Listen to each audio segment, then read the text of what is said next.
안녕하세요. 유상민 목사입니다. 요즘은 모든 모임이 온라인상에서 진행됩니다. 오늘은 감찰의 모임이 있었습니다. 물론 온라인으로 모였습니다. 모니터 속의 얼굴을 보면서 서로의 근황을 나누고 사역을 나누고 새로운 일을 계획하고 심지어 안타까운 사정을 격려하기도 했습니다. 참 좋은 시간이었습니다. 온라인이라 오히려 더 긴밀한 이야기를 나눌 수 있었던 것 같습니다. 시간도 훨씬 절약되었습니다. 오고 가는 이동 시간을 줄였고 같이 밥 먹는 시간도 없었습니다. 그러니까 1시간 30분 모임으로도 할 것 다 하고 여유가 있었습니다. 내일은 검기현 임원회의가 온라인으로 있습니다. 온라인으로 보고하고 보고를 받을 것입니다. 역시 시간을 절약할 수 있고 훨씬 집중해서 회무를 처리할 수 있을 것 같습니다. 그러고 보면 온라인이 주는 장점이 참 많습니다. 그런데도 뭔가가 아쉽습니다. 열띤 토론과 교제로 모임을 마치고 나면 괜히 허전합니다. 사실 온라인상으로 나눈 이야기가 다 기억에 남는 것도 아닙니다. 왜 그럴까요? 문제는 체온입니다. 온라인에는 다 있는데 체온이 없습니다. 손을 맞잡을 때 전해지는 체온, 서로 어깨를 부닥치고 등을 두드리며 격려할 때 전해지는 체온, 온라인에는 그것이 없습니다. 어찌 보면 이 체온이란 게 별것 아닌데 그 차이가 굉장히 큽니다. 역시 사람은 만나야 하고 손을 맞잡아야 하고 서로의 호흡과 체온을 나누어야 합니다. 그래야 일이 완성됩니다. 지금은 우리가 코로나로 인해서 서로 보지 못하지만 하루속히 코로나 바이러스가 극복되고 우리가 서로 얼굴을 마주 대하면서 성경을 볼 수 있으면 좋겠습니다. 오늘 말씀 보시겠습니다.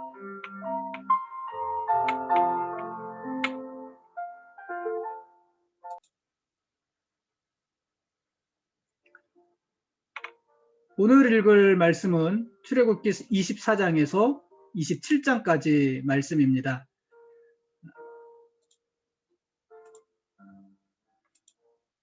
하나님께서 모세를 시내산으로 부르십니다. 그리고 십계명을 돌판에 새겨주십니다. 이어서 31장까지 성막과 성막의 기구들에 대해서 아주 길고도 자세하게 말씀하십니다. 하나님은 이스라엘로 하여금 성막을 짓게 하시고 그곳에서 이스라엘과 만나시며 이스라엘과 함께 하고 싶어 하십니다. 그래서 하나님은 출애굽기 25장 22절에서 거기서 내가 너와 만나고 라고 말씀하십니다. 여기서 거기서란 성막의 가장 깊숙한 곳 지성소에 있는 속죄소를 말합니다. 하나님은 성막을 통해서라도 이스라엘을 만나시고 그들과 더욱 친밀하게 같이 있고 싶어 하십니다. 그렇게 이스라엘과 함께 하고 싶으셨던 하나님은 신약에는 사람의 몸을 입고 사람 가운데 오셔서 사람과 함께 하셨고 지금은 아예 우리 성도들의 심령 속에 오셔서 성령으로 오셔서 우리와 함께 하고 계시는 것입니다. 하나님은 언제나 우리와 함께 하십니다. 그래서 하나님은 임마누엘이십니다. 오늘 읽은 말씀의 성막에 대해서 말씀을 하는데요. 성막의 구조는 다음 그림과 같습니다. 평면도인데 성막은 이렇게 이루어져 있습니다. 성막의 규모는 이게 가로가 50규빗, 50규빗이면 25m거든요. 50규빗, 이 세로가 100규빗입니다. 100규빗이면 50m. 그러니까 대략 그 정도 된다는 거예요. 그러니까 가로 세로가 25m, 50m 정도 되는 그런 규모고 여기 담장이 있을 거 아니에요. 이렇게 담장이 있을 것인데 이 담장의 높이가 5규빗, 5규빗입니다. 그러니까 5규빗이니까는 한 2.5m 정도 되는 높이로 되어 있습니다. 이 성막은 이 뜰과 장막 부분으로 나누어져 있습니다. 그리고 이 장막은 다시 우리가 잘 아는 대로 성소와 지성소로 나누어져 있습니다. 이것이 성막의 전체적인 모형입니다. 여기가 출입문인데요. 출입문이 굉장히 큽니다. 20규빗이니까는 10m 정도나 되는 문입니다. 굉장히 큰 출입문인데, 이 문으로 들어가면은 제일 먼저 번제단이 있고, 그 다음에 물두멍이 있고, 이것을 지나서 이 장막 안으로, 성소 안으로 들어가는 것입니다. 성소 안에 들어가면은 왼쪽에 촛대가 있고, 오른쪽에 진설병 상이 있고, 그 앞에 금향단이 있습니다. 그리고 이 휘장을 넘어서 지성소 안에 들어가면은 지성소 안에 언약궤가 있는 것입니다. 이 전체를 우리가 성막이라고 하는 것인데, 이스라엘은 이 성막을 중심으로 움직이잖아요. 그래서 이스라엘은 광야에서 행진을 할 때에, 여기 보입니까? 여기 베냐민 지파, 므낫세 지파, 에브라임 지파가 앞에 서고, 그 다음에 갓 지파, 시므온 지파, 르우벤 지파, 그리고 납달리 지파, 아셀 지파, 단 지파, 그리고 스불론 지파, 이사갈 지파, 유다 지파, 이렇게 영역을 나누어서 성막을 중심으로 이렇게 쭉 이렇게 지파별로 이렇게 섰겠죠. 이 뒤에도 이렇게 서고 여기도 이렇게 서고, 성막을 중심으로 해서 진행을 하게 되어 있습니다. 그리고 모세와 아론 제사장들이 고앗 자손, 게르손 자손, 무라리 자손, 그리고 모세와 아론이 각각 자리를 차지하고 진행을 하게 되어 있습니다. 성막을 중심으로 지내는 것입니다. 이 성막 안에 들어가면은 제일 먼저 번제단이 있고, 이어서 물두멍이 있습니다. 이 번제단과 물두멍이 성막 뜰에 대한 뜰에 있는 것들이죠. 이 번제단은 가로가 이 번제단은 우리가 한번 이 사진을 다시 볼까요? 이게 번제단인데, 이 번제단은 가로 세로가 똑같아요. 가로가 5규빗, 그리고 세로도 5규빗, 정사각형이고, 이 높이가 3규빗 신 제단입니다. 노수로 만들었어요. 재질은 노수로 만들었습니다. 아론이 대제사장 위임식을 할 때 하나님의 불이 떨어지는데, 하나님의 불이 떨어진 곳이 바로 이곳 번제단입니다. 그러니까 이곳 위치는 어디예요? 성막에 들어가면 들어가자마자 있는 이곳, 여기에 있는 곳입니다. 이곳에서는 어떤 일을 하냐면은 하나님께 드릴 희생 제물을 이곳에 이제 불사르는 거죠. 희생 제물을 죽이고 그 희생 제물을 불사르는 곳이 이곳 제단입니다. 그리고 제물의 피는 이곳 제단 뿔에다가 피를 바르게 되죠. 그럼 생각해 보세요. 이스라엘이 다 여기서 제사를 드리는 거잖아요. 얼마나 많은 짐승들이 이곳에서 죽고 불살라졌을까요? 그렇죠? 굉장히 많은, 우리가 상상할 수 없을 만큼 많은 짐승들이 이곳에서 죽었고, 이곳에서 불살라졌고, 그 피를 흘렸을 것입니다. 그러니까 이스라엘은 성막에 들어와서 이 번제단 앞에 설 때마다 수많은 죽음을 경험하는 것입니다. 여러분, 성경에 뭐라고 그랬습니까? 죄의 삭은 사망이라고 그랬잖아요. 죄의 삭은 사망이라고 하나님 말씀하셨는데, 그 말씀이 애누리 없이 진행되어지는 곳이 바로 이곳 번제단입니다. 훗날 예수님께서는 우리 죄를 대신해서 죽으시지요. 피 흘려 죽으시지요. 그 몸에 물과 피를 다 쏟으시면서 죽으시죠. 그래서 이 번제단에 드려지는 희생 제물은 예수 그리스도의 죽음을 상징하는 것이기도 합니다. 피 흘림이 없으면 죄 사함도 없습니다. 예수님의 죽음을 통과하지 않고는 어느 누구의 죄도 용서받지 못합니다. 그것을 보여주는 것이 이 성막에 들어가자마자 있는, 성막에 들어가자마자 있는 이 번제단이 상징하는 것입니다. 이 번제단을 지나서 앞으로 나아가면은 뭐가 있어요? 물두멍이 있죠. 물두멍, 물을 담아두는 곳입니다. 이 물두멍에는 언제나 물이 가득 있어야 되는데 이런 모양입니다. 이런 모양의 물두멍이 있고, 여기 물두멍이 있고, 물이 항상 가득 채워져 있어야지만 합니다. 이 물두멍은 어디에 있어요? 이 물두멍은 지금 들어가서 번제단을 지나고 물두멍을 지나서 가면은 성소잖아요. 그러니까 성소에 들어가기 직전에 있는 거예요. 그럼 이 성소에는 누가 들어갈 수 있는 거냐면은 제사장들만이 들어갈 수 있거든요. 제사장. 그러니까 사실 이 물두멍은 이 성막에서 물두멍은 누구를 위한 것이냐면은 제사장을 위한 것이에요. 제사장이 성소에 들어가기 전에 손과 발을 씻는 곳입니다. 그런데 베드로서에도 보고 요한계시록에도 보면은 하나님이 우리 성도들을 제사장으로 삼으셨잖아요. 그러니까 우리도 이 물두멍에 관계가 되는 것이죠. 어쨌든 이 물두멍은 제사장이 성소에 들어가기 전에 자신의 손과 발을 씻는 곳입니다. 왜냐하면은 하나님 앞에는 거룩한 자만이 들어갈 수 있기 때문에, 거룩한 자만이 하나님 앞에 설 수 있기 때문에 그렇습니다. 그래서 제사장은 이 물두멍에서 자신을 씻고, 그러니까 자기를 정결하게 한 후에 성소에 들어가야지만 합니다. 여러분, 우리도 그렇죠. 우리 이미 구원받았잖아요. 이미 구원받았지만 그럼에도 불구하고 우리는 죄를 짓습니다. 이게 참 고민이고 문제고 그렇죠.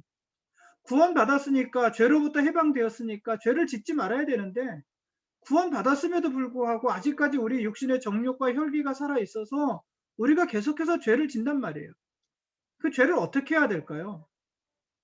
여러분, 우리가 구원받았음에도 불구하고 죄를 짓는데, 그 죄는 그 죄 때문에 우리가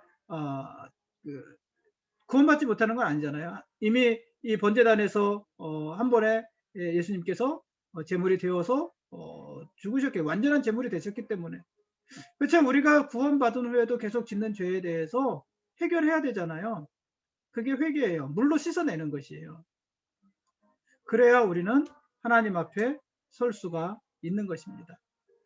자, 이 물두멍도 지나면 어디예요? 성소로 들어가게 되는 것입니다. 이 성소는 누구만 들어간다고 그랬어요? 제사장들만이 들어갈 수 있습니다. 이 성소는 이 길이가 30규빗이고 이 넓이가 10규빗 신 곳입니다. 그러니까 15m, 5m. 그러니까 이 성막이 생각보다 어떻게 보면 생각보다 크지 않다고도 볼 수 있고 또 생각보다 크다고 보는 사람들도 있고 그렇습니다만은 이 정도 되고 이 높이가 5규빗 신 그런 높이가 10규빗인 그런 성소가 있습니다. 이 성소 안에는 다시 이게 성소예요. 이게 여기가 성소고, 성소 안에는 다시 뭐가 있습니까? 안에 성소가 있고 지성소가 있죠. 이 지성소에는 누가 들어갑니까? 지성소에는 오직 대제사장만이 1년에 한 번 들어갈 수 있는 거예요. 그러니까 이 뜰을 지나서 이 성소에 들어가는데, 이 성소에 들어갈 수 있는 사람은 제사장이고, 이 성소를 지나서 이 지성소 안으로 들어갈 수 있는 사람은 대제사장인 거예요. 그리고 이 대제사장도 1년에 한 번만 들어갈 수 있는 것이 바로 이 지성소입니다. 이 성소에 들어가면은 어떻습니까? 성소에 들어가면은 이 왼쪽 편으로 촛대가 있어요. 촛대가 있고 등잔대가 있고, 오른쪽으로 떡을 진설하는 진설병 상이 있습니다. 그리고 그 앞에 금향단이 있어요. 향단, 우리 성도들의 기도 향단이 있습니다. 먼저 이 진설병상을 보면은 진설해 놓는 병을, 떡을 진설해 놓는 상이라는 것이에요. 그 떡을 진설해 놓는, 떡을 배설해 놓는, 떡을 올려 놓는 그런 상이 성소에 이렇게 전체 성막에 있으면은 뜰을 지나서 이 성소에 들어가면은 여기가 성소, 지성소 이렇게 나눠진다고 그랬잖아요. 이거는 정사각형이에요. 10규빗 정사각형.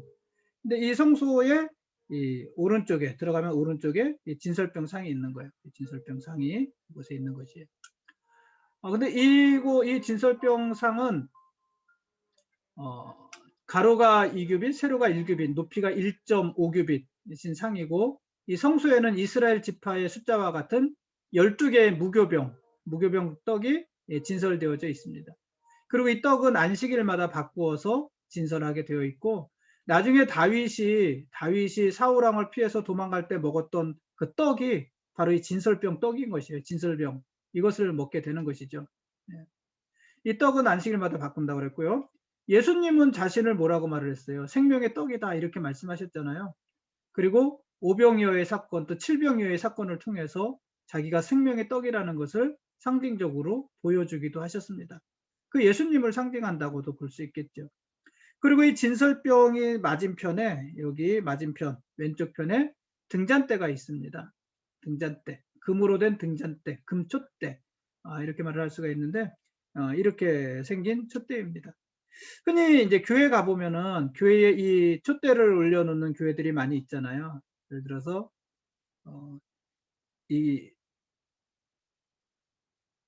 이렇게 된 촛대를 올려놓는 교회들이 있거든요. 근데 이거는 사실 잘못된 모양이에요. 이렇게 되어 있는 것이 아니라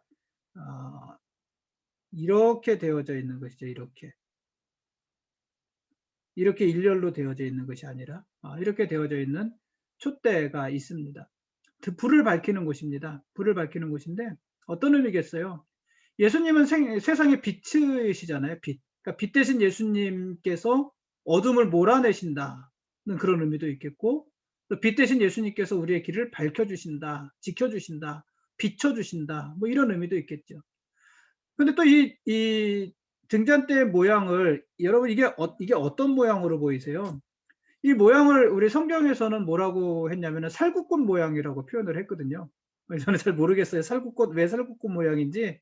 이걸 살구꽃 모양이라고 표현을 했는데 원래 원어를 보면 이것은 아몬드꽃 모양입니다. 근데 뭐 아몬드꽃 모양도 전 잘 모르겠고 살구꽃 모양도 잘 모르겠는데 그렇게 성경에는 기록을 했습니다. 살구꽃 모양이다. 원래는 아몬드꽃 모양이다.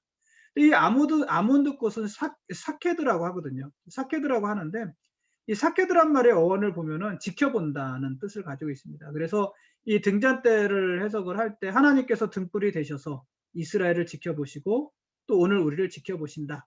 이런 의미로도 이 등잔대를 해석하기도 합니다. 오늘은 여기까지 해야 될 것 같습니다.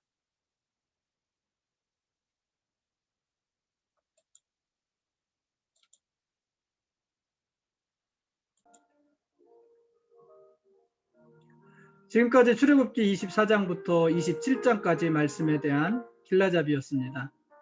내일은 출애굽기 28장과 29장 말씀을 읽겠습니다. 우리가 성막에 대해서 오늘 조금 본 건데요. 이 성막은 예수 그리스도의 모형입니다. 그래서 우리는 성막을 통해서 예수 그리스도를 보고 우리를 구원하시려는 하나님의 견고한 의지를 볼 수가 있습니다. 성막은 죄인이 하나님께 나가는 길이었습니다. 그러나 이 성막은 완전하지 않지요. 성막에서는 이스라엘이 죄를 지을 때마다 제사를 드려야 되고 대제사장은 1년에 한 번씩 지성소에 들어가서 속죄 제사를 드리고 그러므로 하나님과의 계약을 연장해야지만 했습니다. 그런데 이 성막은 예수 그리스도의 모형이라고 그랬잖아요. 모형이라서 사실 완전하지 않죠. 그런데 모형의 실체이신 분이 계신데 그분이 바로 예수 그리스도시란 말이에요.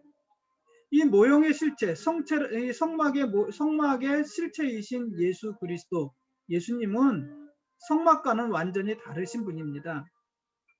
예수님은 우리의 죄를 위해서 한 번에 드려지는 완전한 제물이 되셨습니다. 그래서 우리는 구원받은 이후에도 또 죄를 짓고 또 죄를 짓기는 하지만 그러나 그 죄 때문에 매번 하나님 앞에 나와 제사를 드릴 이유는 없습니다. 그러지는 않아도 되는 것입니다. 다만 우리가 구원받은 이후에도 짓는 크고 작은 죄에 대해서 회개하고 하나님께 나오면 되는 것입니다. 그래서 예수님께서 제자들의 발을 씻기실 때 베드로가 자기의 발을 씻는 것을 마다하잖아요. 근데 예수님께서 내가 너의 발을 씻는 것을 마다하면 너와 나와 상관이 없다. 그러니까는 베드로가 뭐라고 말을 해요? 그럼 나의 몸도 씻겨 주십시오. 이렇게 말을 한단 말이에요. 그때 예수님의 말씀이 목욕한 자는 몸을 씻을 필요가 없다. 발만 씻으면 된다. 그렇게 말씀을 주시잖아요. 여러분 우리가 구원받은 이후에 짓는 죄는 계속해서 씻어내면 됩니다. 뭐를 말씀드리는 거냐면 예수님께서 우리 죄를 위한 완전한 희생의 제물이 되어 주셨다 하는 것입니다. 성막을 통해서 성막의 번제단을 통해서 그 모형을 보여주신 것이고, 예수님이 오셔서 그 번제단의 기능, 성막의 기능을 완전히 완성하신 것입니다. 완전히 이루신 것입니다.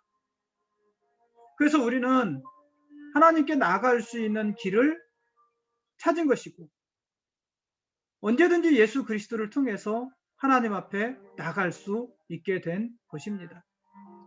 그래서 예수님은 우리가 하나님 앞에 나갈 수 있는 길이 되시고 진리가 되시고 생명이 되어주신 것입니다. 그래서 예수님은 우리에게 은혜인 것입니다. 그 예수님이 우리의 왕이시고 우리는 그분의 거룩한 백성들인 것입니다. 고맙습니다.